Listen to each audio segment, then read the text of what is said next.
अस्सलामु अलैकुम वरहमतुल्लाहि वबरकातुहु व मग़फ़िरतुहु। अल्हम्दुलिल्लाहि रब्बिल आलमीन वस्सलातु वस्सलामु अला सय्यिदिल अंबियाइ वल मुरसलीन। अम्मा बअदु फ़अऊज़ु बिल्लाहि मिनश शैतानिर रजीम। बिस्मिल्लाहिर रहमानिर रहीम। आज का हमारा सबक नंबर 17 है और ये मद्दात का लेसन है कि हम इसमें कौन कौन सी मद्दात कब कब लग रही है और कौन किन सी मद्दात को कितना कितना खींचना है, ये पढ़ेंगे। आज हमारा ये सबक है कि हम इन मदाद को समझेंगे और इसमें देखेंगे कि कौन कौन सी मद लग रही है। अब यहाँ पे हम देखेंगे कि यहाँ पे कौन सी मद रहेगी। यहाँ पर मद्दे मुत्तसिल लग रहे हैं, क्यों? क्योंकि हरूफ मद्दा के बाद अलिफ से पहले ज़बर। हरूफ मद्दा का मतलब ये नहीं कि अलिफ मद्दा यानी अलिफ से पहले ज़बर हो। हरूफ मद्दा का मतलब है कि अलिफ से पहले ज़बर, वाव साकिन से पहले पेश और या साकिन से पहले ज़ेर होनी चाहिए। यानी हरूफ मद्दा 3 है, अलिफ और या। इन तीनों में से कोई भी मद आ सकती है, लाजमी नहीं है कि अलिफ मद्दा हो। यहाँ पर अलिफ मद्दा आ रहा है, अलिफ से पहले ज़बर है, अलिफ मद्दा है और हमज़ा इसी ही कलमे में है।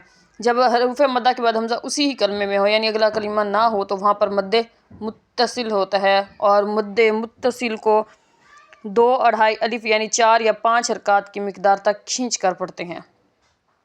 और यहाँ पर मैं आपको एक बात बता दूँ, ये जो मद ऊपर लगी है जिसका मद का निशान है, इस मद को हमने हिजे करते वक्त नहीं पढ़ना। बस इस मद का मकसद होता है कि हम इसको इतना इतना खींचेंगे। इसका मकसद ये नहीं होता कि हम इसको भी पढ़ें जैसे जीम अलिफ मद ज़बर जा, इस तरह मद हमने नहीं पढ़ना इसको।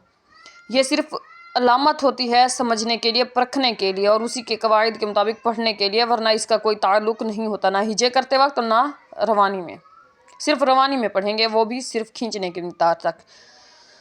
बिस्मिल्लाहिर्रहमानिर्रहीम। और इनके कवायद हम पिछले लेक्चर में पढ़ चुके हैं, तो आप वहाँ पर जाके देख लीजिए जो न्यू लोग मुझे देख रहे हैं। और जिनको मेरे कवायद समझ नहीं आते तो वो पहले मैं सारे कवायद समझा चुकी हूँ। पीछे जितने भी हम 16 असबाक पढ़ चुके हैं उनमें आपको समझ आएंगे और फिर आपको पता चलेगा कि इनमें कौन कौन से कवायद लग रहे हैं। जो डेली बेस पे मेरी वीडियोस देखकर पढ़ते हैं उनको तो समझ आएगी, लेकिन जो न्यू हैं उनको तो नहीं आएगी। लेकिन आप कोशिश करें, आप वहाँ पर जाके पढ़ें तो आपको समझ आ जाएगी कि मैं कौन कौन से कवायद यहाँ पर कह रही हूँ।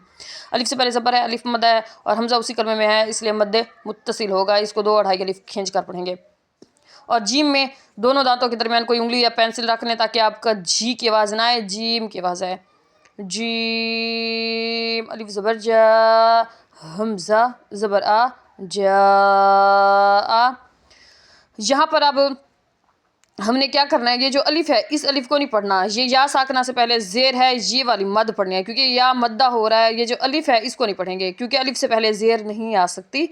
ये ग्रामर का कायदा है कि उसमें तादीलात होते हैं कि कौन सा कायदा कैसे और कौन सा कायदा किस शक्ल में आ जाता है। शक्ल और होती है, हरूफ और होते हैं, तो वो शक्ल इख्तियार कर जाता है। और तो ये ग्रामर का कायदा है, आपको ये मैं नहीं समझा सकती और आपको समझ आएगा भी नहीं।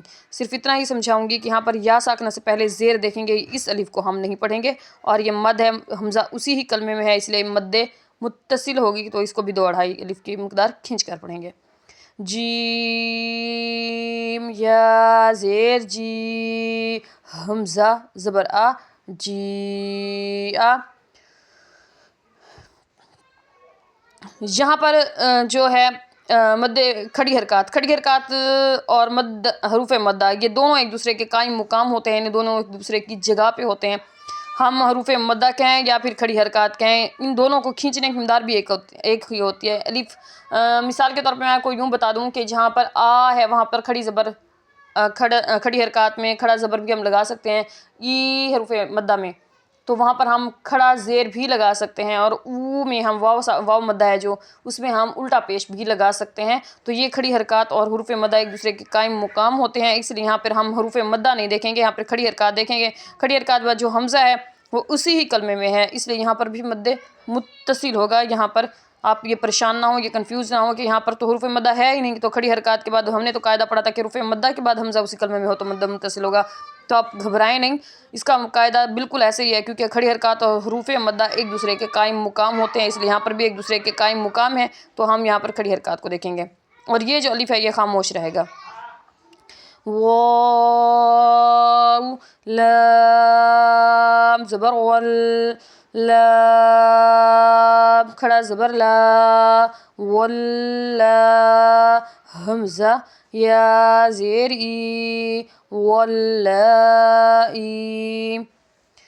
یہاں پر جو ہے یہاں پر بھی سیم ایک ہی کلمہ ہے، دوسرا کلمہ نہیں ہے، اس لیے جو حمزہ ہے وہ سیم ایک ہی کلمے میں ہے، اس لیے یہاں پر بھی یہ حروف مدہ یا ساکن سے پہلے زیر ہے اس لیے یا مدہ ہوگا، اس لیے حروف مدہ کے بعد حمزہ اسی کلمے میں ہے، اس لیے یہاں پر بھی مد متصل ہوگا اور 2 اڑھائی الف پڑھیں گے اس کو سی، اور اس کو سی نہیں پڑھنا، اکثر لوگ پڑھتے ہیں سین کی آواز نہیں آنی چاہیے، سی کی آواز آنی چاہیے، سین یا زیر سی، حمزہ تا زبر ات سی ات، جہاں پر بھی کھڑی حرکات کے بعد حمزہ اسی ہی کلمے میں ہے، اس لیے حروف مدہ کے قائم مقام ہے، تو یہاں پر بھی مد متصل ہے، اور یہ جو واو ہے یہ خاموش رہے گا کیونکہ واو ساکن سے پہلے پیش تو ہے لیکن یہ ساکن نہیں ہے، ساکن ہونا شرط ہے کہ واو ساکن ہو اور اس کے بعد جو حمزہ اس کے بعد پیش ہو تو وہ حروف مدہ ہوگا ورنہ نہیں، اور یہ کھڑی حرکات ہے اور حمزہ اسی کلمے میں ہے، اس لیے وہی قاعدہ ہے، حمزہ پیش او، لام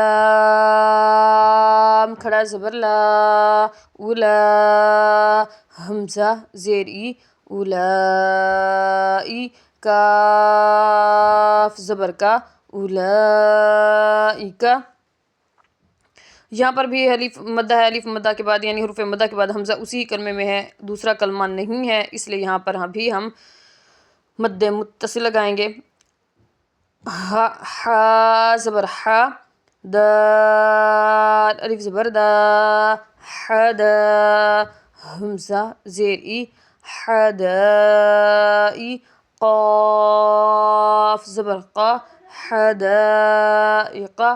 آج کا ہمارا سبق کتنا ہے، کل انشاءاللہ تعالیٰ آگے پڑھیں گے، فی الحال اجازت نہیں، السلام علیکم ورحمۃ اللہ وبرکاتہ۔